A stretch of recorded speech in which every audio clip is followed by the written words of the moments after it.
जी अस्सलाम वालेकुम। मैं मोहम्मद तलहा, स्टूडेंट काउंसलर। आज हम बात करेंगे स्टडी इन फिनलैंड के बारे में।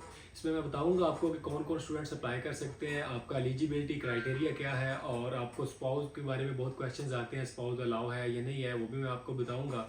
सबसे पहले देखते हैं कि फिनलैंड का इंट्रोडक्शन मैं आपको बताता हूँ। फिनलैंड दुनिया के एक हैप्पीएस्ट कंट्री है, इसके अलावा नंबर 1 एजुकेशनल सिस्टम है। कोई भी कंट्री हैप्पीएस्ट कंट्री तब हो सकता है जब उसमें जॉब अपॉर्चुनिटीज़ बहुत अच्छी होंगी, उनकी इकॉनमी अच्छी होगी, उसके अलावा वहाँ पे आपको मेडिकल सहूलतें बड़ी अच्छी मिलेंगी, मैसर होंगी, एजुकेशन सिस्टम बड़ा अच्छा होगा। ज़ाहिर सी बात है, एक जैसे कि पाकिस्तानी कंट्री क्यों नहीं एक हैप्पीएस्ट कंट्री में टॉप लिस्ट में आया, इसी वजह से कि हमारी ये सहूलतें ऐसी मैसर नहीं है हमें। दूसरा उसके बाद ये है कि आपको एलिजिबिलिटी क्राइटेरिया क्या है जो स्टूडेंट्स वहाँ पे अप्लाई करना चाह रहे हैं। एलिजिबिलिटी क्राइटेरिया ये है कि जो इंटरमीडिएट के स्टूडेंट्स हैं उनके लिए 60% आपकी परसेंटेज होनी चाहिए। उसके अलावा बैचलर में जो अप्लाई करना चाह रहे हैं, मास्टर्स के स्टूडेंट्स इनके बैचलर में मिनिमम 2.4 CGPA होना चाहिए। इसके अलावा आर्ट्स की रिक्वायरमेंट है। और डॉक्यूमेंट्स मैं आपको तरतीब वाइज बता देता हूँ कि बैचलर के स्टूडेंट्स के लिए डॉक्यूमेंट्स क्या चाहिए और मास्टर के स्टूडेंट्स को डॉक्यूमेंट्स क्या चाहिए। पहले बैचलर की बात कर लेते हैं। बैचलर के स्टूडेंट्स जो होते हैं उनमें डॉक्यूमेंट सबसे पहले तो आपने अपनी मैट्रिक और इंटर के जो डॉक्यूमेंटेशन डिग्रीज हैं, अगर डिग्री आपके पास नहीं है तो अपने रिजल्ट कार्ड आपने पहले अपने मुतलका बोर्ड से अटेस्टेड करवाने हैं। उसके बाद आपने IBCC से करवाने हैं, नेक्स्ट आपने मोफा से करवाने हैं। ये तो हो गई आपकी डॉक्यूमेंटेशन, मतलब कि जो टेस्टेड करवाने वाले डॉक्यूमेंट्स हैं। इसके अलावा आपको क्या चाहिए, आपने यूरो पास पे अपनी CV बनानी है, या हम आपको गाइड कर देंगे कि यूनिवर्सिटी क्राइटेरिया के मुताबिक आपने CV क्या बनानी है। और इसके अलावा आपको आइट्स चाहिए। बैचलर में अप्लाई करने के लिए मिनिमम 6 बैंड चाहिए, उसमें नो लेस देन 5.5, यानी कि किसी मॉड्यूल में आपके 5.5 बैंड से कम नहीं होने चाहिए। और इसके अलावा PT भी चल सकता है। बहुत से स्टूडेंट्स का ये क्वेश्चन होता है कि आप सर हम क्या इंग्लिश प्रोफिशिएंसी लेटर की बेस पे अप्लाई कर सकते हैं फिनलैंड में? तो बिल्कुल नहीं अप्लाई कर सकते। अगर मुझसे पूछेंगे तो आप फिनलैंड में बिल्कुल अप्लाई नहीं कर सकते। इंग्लिश प्रोफिशिएंसी लेटर की बेस पे आपको आइट्स चाहिए या PT चाहिए। कुछ कंसल्टेंट्स मार्केट में ऐसे हैं कि जो आपको कहते हैं, लेकिन आज तक हमने कोई ऐसी यूनिवर्सिटी नहीं देखी कि जो आपको आइट्स PT के अलावा अप्लाई करवा सके वहाँ पे।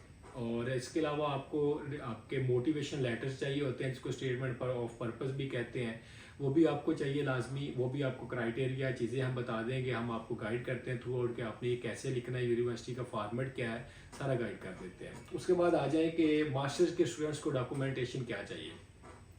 वही क्राइटेरिया है कि आपने सबसे पहले अपने मैट्रिक और इंटर के डॉक्यूमेंट्स को अटेस्टेड करवाना है अपने मुतलका बोर्ड से, और उसके बाद आपने IBCC से करवा के नेक्स्ट आपने करवाना है मोफा से सारे डॉक्यूमेंट्स को। और उसके बाद आ जाए कि आपकी बैचलर की डिग्री या आपने 2 इयर्स बैचलर है या 2 ईयर मास्टर्स है तो उनको आपने HEC से करवाना है पहले अपने टेस्टेड। उसके बाद आपने जाना है मोफा से। सारे डॉक्यूमेंट्स आपके मोफा से टेस्टेड हो जाएंगे, उसके बाद आप अप्लाई करवा सकते हैं। और फिर नेक्स्ट आ जाए कि आपको आइट्स की कितनी क्या रिक्वायरमेंट है। इसमें आइट्स आपके लिए लाजमी है 6.5 band, minimum no less than 6, यानी कि आपको किसी मॉड्यूल में 6 बैंड से कम नहीं होने चाहिए। ओवरऑल आपका 6.5 बैंड होनी चाहिए। PD आपका चल जाता है, एक्सेप्टेबल है। और एक और आपको बात बताना चाहूँगा कि अगर जो स्टूडेंट बैचलर के हैं उनके लिए चिप वाला पासपोर्ट लाजमी है, जिसको अपना मतलब बोला जाता है चिप वाला पासपोर्ट, वो पासपोर्ट होता है, वो लाजमी है। मास्टर के स्टूडेंट्स कोई भी पासपोर्ट हो वो चल जाता है। उसके बाद आ जाए कि इनटेक कौन सा मिलेगा आपको। इनका मेजर इनटेक होता है सितंबर इनटेक, यानी कि फॉल इनटेक जिसको बोलते हैं। अगस्त सितंबर में आपकी क्लासेस स्टार्ट होती हैं, और इसमें ये होता है कि आपने तकरीबन अभी से एडमिशन्स आपके ओपन हो चुके होते हैं। नवंबर में आपके कुछ यूनिवर्सिटीज़ क्लोज होना शुरू हो जाती हैं, जो इसमें प्राइवेट पोर्टल वाली होती हैं यूनिवर्सिटी, या सिंगल पोर्टल कह लें आपको। बेसिकली इनके 2 पोर्टल के जरिए एडमिशन होते हैं, एक ज्वाइंट पोर्टल होता है, एक सिंगल पोर्टल होता है।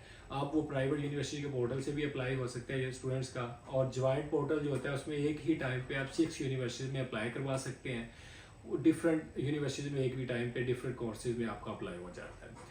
और दूसरा आ गया कि आप दिसंबर तक अपना अप्लाई करवा सकते हैं सिंगल पोर्टल के ज़रिए। उतनी देर आपके पास टाइम है कि अगर आपने अपना आइट्स नहीं किया या PT नहीं किया, आप क्लियर कर लीजिए, अपने डॉक्यूमेंट्स कंप्लीट कर लीजिए, हमारे गाइडलाइन ले लीजिए। अभी आपको डिस्क्रिप्शन में हमारा नंबर भी शो हो रहा होगा, व्हाट्सएप नंबर उस पर, या हमारी मेल शो हो रही होगी, उस पर अपने डॉक्यूमेंट सारे फॉरवर्ड कीजिए, हम आपको असेसमेंट करवा के बता देते हैं। आप काइंडली उसके बाद अपने सारे डॉक्यूमेंटेशन रेडी कीजिए, अपना पासपोर्ट बनवाइए, उसके अलावा अपने आर्ट्स पीटी की तैयारी कीजिए। 2 से ढाई मंथ आपके पास हैं ये सारी चीज़ें करने के लिए। उसके अलावा ज्वाइंट पोर्टल आपका नवंबर में ओपन होता है और 15 नवंबर तक क्लोज हो जाता है। ये चीज़ें आपको इसके बारे, और इसके अलावा ये था कि स्पाउस के बारे में भी काफ़ी स्टूडेंट्स पूछते हैं कि स्पाउस इसमें अलाउ है या नहीं है।